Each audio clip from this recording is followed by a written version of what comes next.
Oke, selamat pagi para sedulur YouTube, ketemu lagi dengan saya Agung Wijanarko. Seperti biasa teman-teman, di pagi hari ini saya pengen ngajak para sedulur-sedulur saya, sobat-sobat saya, teman-teman saya yang sudah join dan subscribe di kanal YouTube saya ini, ngobrol santai seputaran informasi dunia sepak bola, seputaran berita terbaru sepak bola. Jadi teman-teman, timnas kita, timnas kesayangan kita, timnas merah putih, timnas Garuda berhasil lolos ke babak 16 besar ya di Piala Asia Qatar 2024 ini. Jadi teman-teman, ini merupakan salah satu hadiah penantian panjang daripada para supporter, para simpatisan timnas sepak bola Indonesia ya, karena ini merupakan sejarah pertama kalinya timnas kita lolos di gelaran Piala Asia ya teman-teman. Ini luar biasa gitu kan. Dan kalau kemudian kita lihat banyak kritikus yang nggak jelas, kalau menurut saya ini kesal ya kalau lihat kritikus. Sepertinya boleh ya, namanya bukan anti kritik gitu kan, boleh-boleh saja ketika seseorang kemudian mengkritik timnas kita ataupun manajer ataupun pelatih timnas kita. Tapi tampaknya orang-orang seperti ini juga cuman oportunis ya, mencari keuntungan sementara gitu kan. Dan mereka tampaknya nggak begitu menghargai ya perjuangan timnas merah putih ataupun timnas Garuda. Kalau mereka sebelumnya nonton penuh full 2 kali 45 menit gitu kan, pastinya juga tahu, merasakan betul begitu ketika melawan Irak, perjuangannya luar biasa ya untuk bertahan daripada kepungan determinasi pemain Irak. Begitupun juga perjuangan ketika berhadapan dengan timnas Jepang gitu kan, sehingga nggak banyak kebobolan gol. Kalau saya pun nonton, saya apresiasi ya, saya itu tegang kalau nonton timnas kita. Begitupun juga ketika menang lawan Vietnam gitu kan. Ketika lawan Vietnam itu juga nggak sembarangan ya, bahkan ketika pemain Vietnam kena kartu merah, mereka masih berusaha menyerang dan untuk membalas ya gol daripada Indonesia. Dan itu sangat momen-momen yang sangat menegangkan gitu kan. Nah, kalau para kritikus itu saya nggak yakin mereka menonton 2 kali 45 menit gitu kan. Kalau kemudian ada yang bilang kalau kita ini lolos ya ke babak 16 besar karena dikasih dibantu sama Kirgistan gitu yang draw lawan Oman, nggak juga teman-teman. Mereka bertarung melawan Oman, Kirgistan ini untuk pride mereka, untuk kebanggaan mereka. Kalau mereka kalah pun akan turun peringkatnya ya, peringkat FIFA-nya akan turun, dan pelatihnya pun pastinya juga akan dapat hujatan dari netizen di negerinya mereka masing-masing. Artinya memang nggak ada namanya pemberian bantuan dari Kirgistan yang kemudian satu-satu melawan Oman. Mereka tempur untuk kebanggaan mereka, untuk keharuman prestasi negeri mereka sendiri, prestasi negeri mereka masing-masing. Dan kalau Indonesia kemudian nggak menang sama Vietnam pun dengan perjuangannya itu kan ya, dari mana kita mau lolos ini kan. Dan sekarang lebih parah lagi kalau para kritikus ini membawa arah daripada kesenangan apapun, antusiasme daripada supporter sepak bola ini ke arah yang lain gitu kan. Contohnya banyak kritik atau black kampanye hitam lah, kampanye negatif tentang Coach Sintayong gitu kan. Coach Sintayong ini udah betul-betul berusaha mati-matian gitu kan untuk membentuk tim kita yang memang ketika hadir di Piala Asia merupakan salah satu tim terlemah kalau dilihat daripada prestasi ranking FIFA-nya ya, 146 nggak salah gitu kan.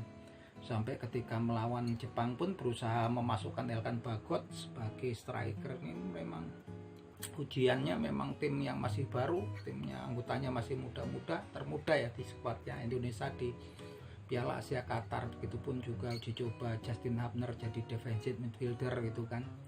Ini memang perlu kita acungin jempol. Nah, sekarang mereka ini, para kritikus ini mengarahkannya, menyerangnya kehidupan pribadi Coach Sintayong gitu kan, bukan prestasinya Coach Sintayong di timnas itu kan. Seperti banyak ya teman-teman, kalau membicarakan Coach Sintayong, mereka mengatakan tentang Coach Sintayong tuh mengambil keuntungan daripada menjadi pelatih timnas Indonesia menjadi bintang iklan gitu kan di negeri mereka, yang memang kemudian dihubung-hubungkan dengan kepemimpinan Coach Sintayong di timnas Indonesia. Itu urusan pribadinya Coach Sintayong gitu kan. Mau jadi bintang iklan gitu kan, mau jadi reporter gitu kan di luar pekerjaannya sebagai timnas manajer timnas Indonesia, pelatih timnas ini, terserah itu kehidupan pribadinya Coach Sintayong. Kalau mau kritik aja ke taktik, strategi kepelatihan daripada Coach Sintayong. Tapi teman-teman, untuk yang kanal-kanal membicarakan seperti itu, please teman-teman, mereka ngambil keuntungan ketika saat ini banyak supporter, banyak warga Indonesia lagi bersukaria gitu kan, bergembira dengan lolosnya negeri kita, timnas kesayangan kita ke babak 16 besar Piala Asia di Qatar ini. Mereka tahu, mereka banyak orang-orang yang fanatik dengan timnas kita gitu kan, seperti saya. Mereka memancing dengan bikin konten-konten yang menyerang pelatih kita ataupun timnas kita gitu kan. Ini memang sebetulnya destruktif ya teman-teman, bukan konstruktif tapi destruktif.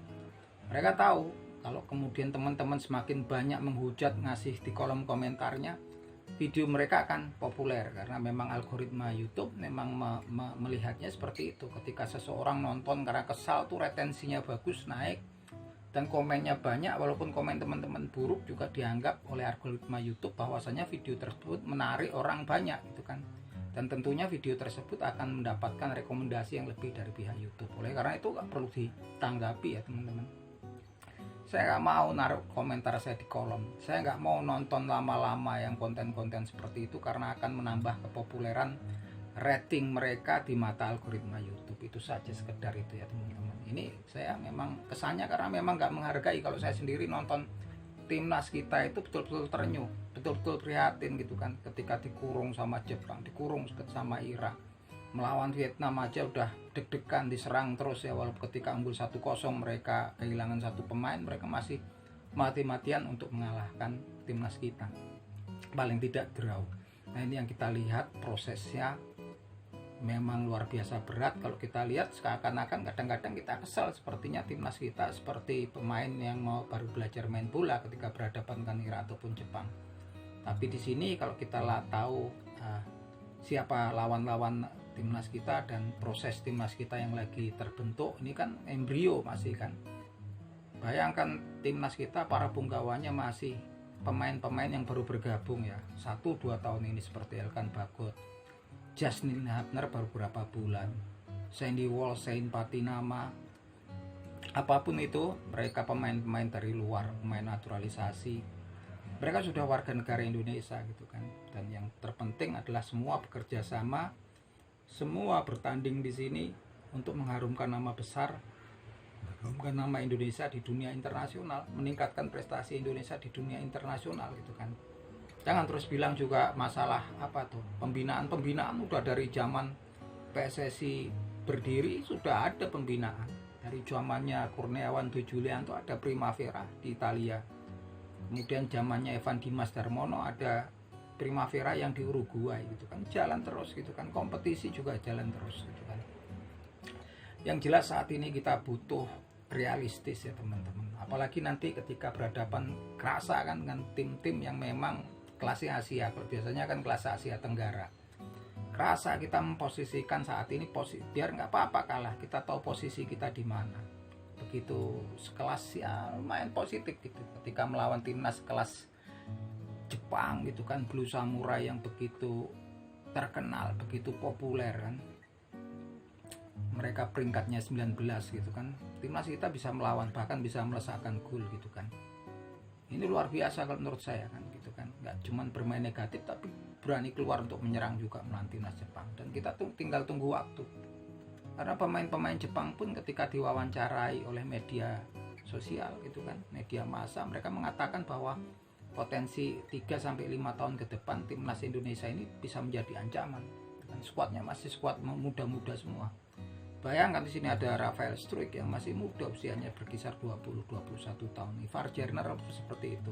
Kemudian Justin Hubner masih 20 tahun. Mereka masih punya kesempatan untuk berkembang pesat nantinya ya. Yang menjadi PR adalah saat ini teman-teman, ketika berhadapan dengan Australia nanti di hari Minggu, kita berharap banyak. Ini lumayan ya. Australia ini postur pemainnya di atas 185an gitu kan. Taruh seperti apa pemainnya ini, memang pemain-pemain apa, bahkan ada yang hampir 2 meter ya. Ini pemainnya kan Harry Souttar tuh center backnya Australia yang memang bermain sebagai back Leicester City di Liga Premier Inggris, tuh tingginya 198 cm gitu kan. Jackson Irvine ini gelandang serang daripada Hull City yang saat ini paling bahaya timnas Australia ya. Ini kadang-kadang dia jadi penyerang lubang atau forward ya. Ini tingginya juga 189 cm gitu kan. Ini pemain-pemain yang memang main di klub inti menjadi pemain inti di klubnya masing-masing. Walaupun klub-klubnya juga bukan klub-klub papan atas seperti Leicester City, Hull City, ini kan pemain tapi memang berbahaya gitu kan. Ya kita lihat kiprahnya timnas kita gitu kan, yang jelas kalau kita bandingin juga kalah segalanya dari Australia. Dari peringkat, mereka peringkat 24 saat ini gitu kan, kita peringkat 142 ya terakhir nih ya, ketika menang sama Vietnam. Australia 24 dari 26, mereka juara di grup B ya. Tapi yang jelas ya ini bahaya ini lawan Australia ini. Ya wajar lah gitu kan, pemain-pemainnya pemain inti di klubnya masing-masing. Taruh kayak Marco Tolio ini winger ya, winger kanan bisa berubah ke winger kiri. Ini pemain kunci, pemain inti daripada Glasgow Celtic ya, klub Liga Utama Skotlandia. Kemudian ada Craig Goodwin, ini sayap kiri yang memang menjadi pemain inti di Al Wehda, liga profesional Arab Saudi ya. Kemudian ada Cameron Burgess ini sebagai fullback kiri juga. Ini temennya Elkan Bagot ya di Ipswich Town ya. Ini pemain-pemain inti semua. Kalau Elkan Bagot kan masih pemain cadangan, pemain pengganti. Artinya memang ujiannya berat, tapi kalau kemudian timnas kita menang tentunya akan terjadi kehebohan, euforia, kesenangan, semangat lagi untuk mendukung timnas kita gitu kan. Ya sekarang sebenarnya popularitas sepak bola mulai menurun karena kalau timnas kita kalah terus ini kan. Ini tentunya seluruh fans di Indonesia pastinya akan betul-betul heboh sekali kalau sampai Indonesia bisa menang. Dan ini nggak ada draw-drawan ya teman-teman, karena ini fasenya fase gugur ya, babak 16 besar. Yang jelas kita semua berharap banyak pada Coach Sintayong untuk meracik apapun peluang kita, sekecil apapun meracik strategi gitu kan, agar timnas kita nanti bisa berjaya di hari Minggu ketika berhadapan dengan timnas Australia ya. Yang jelas patut dicoba sekelas Elkan Bagot itu kalau jadi defensive midfielder. Saya terbayang kalau dulu Manchester City di eranya Roberto Mancini, kepelatihan Roberto Mancini itu ada Vincent Kompany ya. Vincent Kompany ini center backnya Belanda, tingginya juga di atas 190-an. Tapi kadang-kadang diangkat eksperimen oleh Roberto Mancini, Vincent Kompany ini sekarang kadang-kadang dulu jadi defensive midfielder dan hasilnya sangat bagus ya teman-teman. Nah teman-teman, nggak lupa juga kita berharap banyak pada jajaran PSSI, Bapak Erick Thohir dan seluruh jajaran elit PSSI agar jangan sampai sekali lagi blunder untuk mendatangkan Tom Haye, Ratnato Ratmangun, Martin Paes dan Nathan Juaon yang memang prosesnya udah dekat ya. Karena memang kalau kita ngingat kita masih punya kesempatan di kualifikasi Piala Dunia dan itu memang harapan yang besar. Kita berharap banyak pada timnas kita untuk lolos di kualifikasi Piala Dunia fase grup. Dan lawannya juga lawan yang sudah ngundulin kita kemarin, Irak ya. Dan ketemu juga lawan bebuyutan Vietnam yang kemarin juga sepertinya partainya imbang ya, susah gitu. Kita nggak menang mutlak. Begitu juga Filipina, sepertinya kita rawan gitu kan. kalau kemudian nggak datang amunisi baru. Yang jelas karena memang bulan Februari ada proses pilpres dan pemilu di negeri kita, jangan sampai kemudian karena proses tersebut lalai. Sayang sekali ini gitu kan, karena kita memang berharap banyak, saya sendiri pun berharap banyak akan datangnya amunisi baru, dan itu merupakan cara memang yang speed resolusi yang saya pikir memang harapannya memang itu ya, datangkan amunisi baru untuk yang memang instan ya teman-teman. Karena ini lawannya juga lawan-lawan yang sudah dicicipi dan lawan bebuyutan Indonesia yang memang juga kita nggak bisa menang mutlak sama mereka. Filipina kita nyaris kalah karena Sadir Ramdhani ngegulin di menit 70 kemudian bisa draw gitu kan. Vietnam kemarin juga walaupun kita menang juga posisi menangnya juga nggak begitu meyakinkan. Mereka 10 pemain juga bisa masih berusaha untuk menyamakan kedudukan. Artinya kita memang butuh amunisi, dan kalau bisa Pak Erick Thohir kita berharap nggak juga pemain yang mereka yang mau didatangkan ini kalau bisa tambah 1-2 striker sama winger lagi ya.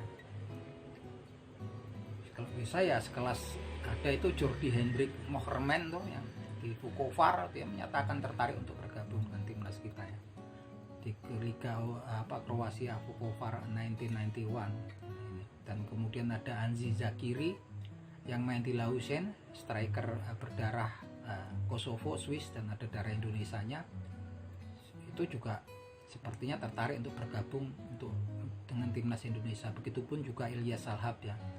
Ilyas Salhab saya nggak ngerti sampai di mana sekarang pendekatannya. Yang jelas ini sangat penting sekali ya Ilyas Salhab, gelandang kelahiran Belanda ini, ada darah Indonesia dan Marokonya. Dia biasa beroperasi di sayap kiri dan sayap kanan yang saat ini memperkuat FC Noah di Liga Utama Armenia. Saya berharap paling enggak Ilyas Salhab ya.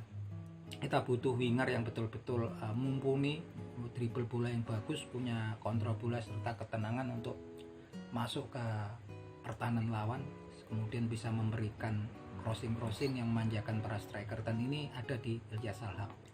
Kita udah punya Yakub Sayuri gitu kan, dan kemudian ada Sadil Ramdhani, Yakub Sayuri ini bagus ya di sisi kanan. Kalau di sisi kiri kita masih kayaknya mengandalkan fullbacknya ya, Pratama Arhan yang sama Marcelino Ferdinand yang tampaknya belum begitu mumpuni ya untuk melempar crossing gitu, untuk menembus pertahanan lawan gitu kan. Kita butuh sekelas Ilyas Salhab kan, kalau bisa memang Million Man Hope tuh harapan ya, boleh kan kita berangan-angan gitu kan. Tentunya nggak ada yang nggak bisa lah kalau Bapak Erick Thohir sudah mau turun tangan.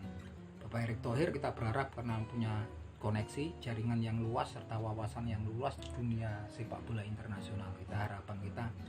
Banyak harapan kita pada Bapak Erick Thohir nih untuk mendatangkan dengan cepat pemain-pemain yang memang dibutuhkan ya dari posisi menyerang. Posisi bertahan sekarang udah full ya teman-teman.